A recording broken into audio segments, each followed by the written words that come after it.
Hello guys! Lifebuoy on ships. Ito yung karaniwan nating nakikita sa mga barko na ating pinupuntahan or ating napapag-aralan. Pero ano nga ba ang purpose ng lifebuoy na ito?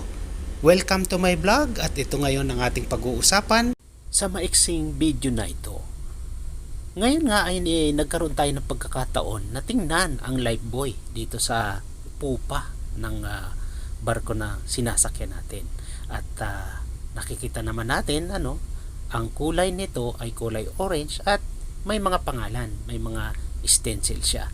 Ito ang ginagamit na kapag may nahulog dyan sa dagat na crew o anuman na passenger, kung sakaling meron, ay yan ang inihahagis sa kanila upang sila ay ma-save o yung tinatawag nating man overboard. At ito nga, at para magkaroon sila, mai-recover natin, pabalik, at ma-save natin ang buhay. Life-saving appliances ang tawag dito. Isa yan sa mga ginagamit upang magkaroon ng safety in case na mahulog sila sa dagat. Distributed ito sa both starboard side and port side.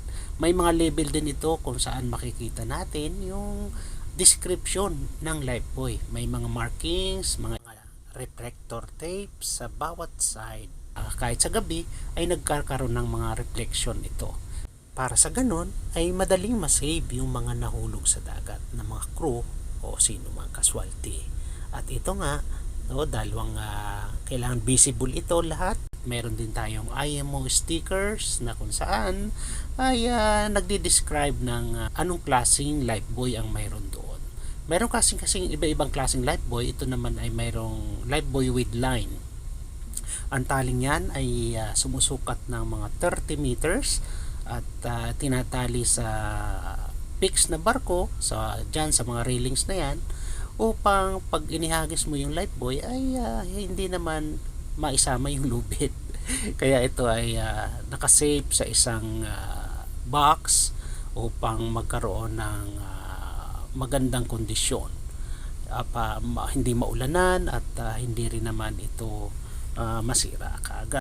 Mayroon din isa dito. Ito naman ay isang plain lifeboat, wala itong tali, at makikita natin sa lifeboat deck. At ito ay nakadistribute sa bawat deck ng barko sa labas at upang madaling maihagis at makatulong naman sa kanyang paglangoy habang siya ay nakalutang sa dagat. Ayan. So, lahat ito ay magagamit nila. At overboard lifebuoy with quick release and activated smoke signal. Magagamit din ito na mayroon suka, mayroon bigat 4 kg, so 4 na kilo. Makikita ito sa bridge wing at madaling ma-release ng duty officer kung may report ng man overboard. Lahat ng ito ay makikita sa Life Saving Appliances book na kung saan mayroong recommendation and testing ng mga life saving appliances. At ito nga yung lifebuoy na isa na rito na naka-indicate yung standard measurement ng lifebuoy at ng smoke signal. Okay guys, hanggang dito lang ang video ko. Maraming salamat sa panonood. Bye bye!